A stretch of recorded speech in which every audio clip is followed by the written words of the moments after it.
Good morning. This is John from the Springs Mennonite Church, and I'm here today with a couple of ideas to share with you. I want to talk about a couple of verses in the book of Nehemiah.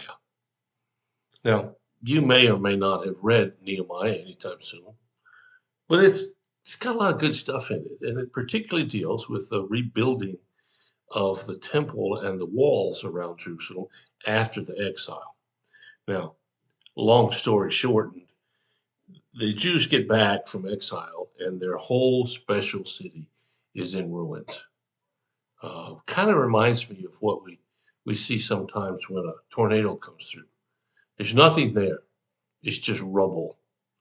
And it's hard to figure out where to start. Recently, there have been storms in the South and the Midwest, and you look at those pictures and your heart just aches for folks whose house is now nothing but rubble. I mean, sticks, pieces everywhere. Everything they spent their life doing or building or getting is all gone. I mean, it is literally all gone. So what do you do with it?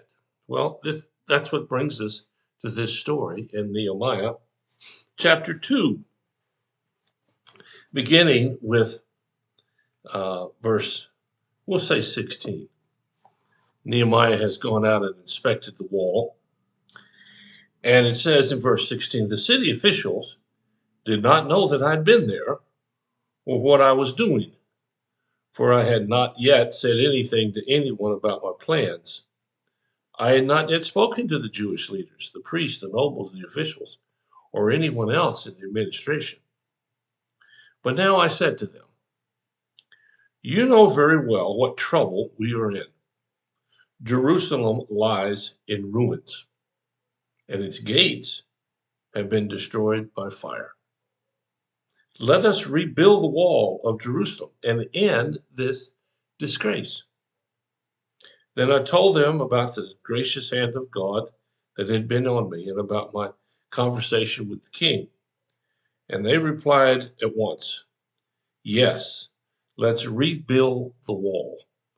So they began the good work. Well, it's an interesting story here.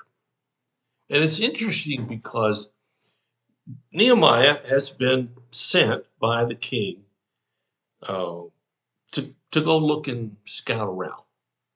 And a lot of people didn't like that. Jews were the power in the world or in that part of the world prior to the exile, and there were a lot of folks who didn't want them to be on top again. In fact, a lot of the roots of the anger in the Mideast today come back to this time period when somebody's in charge and then someone else is in charge and then someone else is in charge and then someone tries to be in charge again. And it just brings all kinds of anger and frustration and even hatred.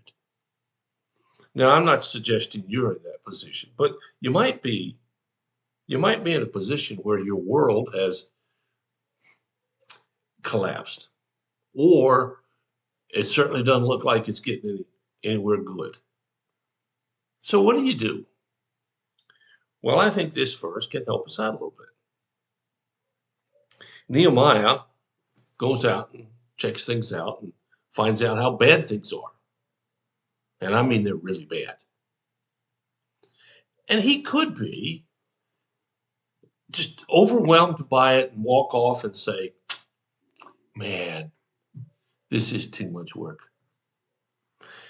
But he doesn't do that. Now, some of the leaders have in fact done that. And they derived an interesting way to rebuild the wall, which I won't get to today. You can read a little more and find that.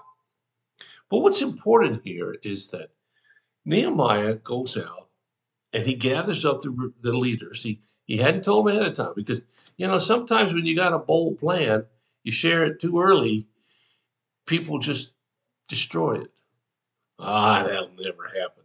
That's too much work. That won't work. Oh man, what are you wasting your time for? And he didn't want any of that. He just wanted to get people in a position to see where they were at that moment. And that's like with you and me. We need to see where we are right now. We need to see where our lives are headed, where they have been, and what maybe hadn't worked so well for us. All of us could stand a little bit of redirection from time to time. And some of you who are listening to me need a whole bunch of that. And maybe this is a good plan. Maybe this is the way to do it. So, in any case, we read that Nehemiah says, "You know very well what trouble we're in. Jerusalem lies in ruins, and the gates have been destroyed by fire." Well, let me just say this to sort of re say this. You know where your life is going. You know where your weaknesses are. You know where your strengths are, or maybe you do. And if you're one of those for whom life has really been difficult, you might be on the verge of quitting. But this is good news. You don't have to do that. There's another alternative. So Nehemiah says, I know the situation is bad. And not only are the walls gone, but the gates that protect people are destroyed. The very protectors of the city, the gates, are gone.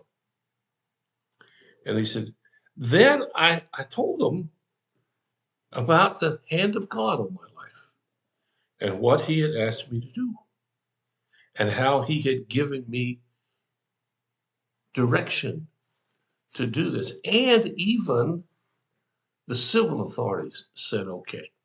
See, he's setting up a stage where the leaders of Jerusalem, the civic leaders and the religious leaders, they really can't say no. He's got his bases covered. And he does that because God has a plan for this place. And God has your bases covered because he has a plan for your life. Oh, I don't know what it is. I don't know where it's going. Heck, I can't even figure out mine sometimes. I just know he's there. And I know I'm gonna keep following him and see where the trail leads. And the neat thing about it is when he shares this, these folks, these projected skeptics, all said, let's do it.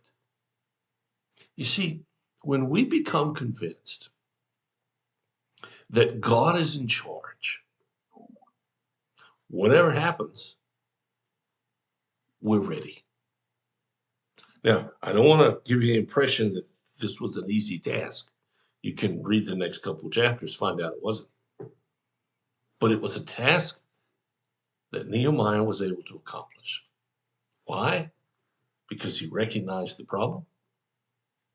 He sought God, found the solution, and he invited others to get busy with you. That's a good formula for you and me. You might try it the next time something comes up. Or now, if something has already come up. Well, you think about it. Thanks for listening. I'll be back tomorrow. Got another idea or two before the week's up. And I just ask that if you have a need or a concern, you let us know. We'll do whatever we can as fast as we can to help meet your need. Thanks so much for listening. God bless you. I'll talk to you again.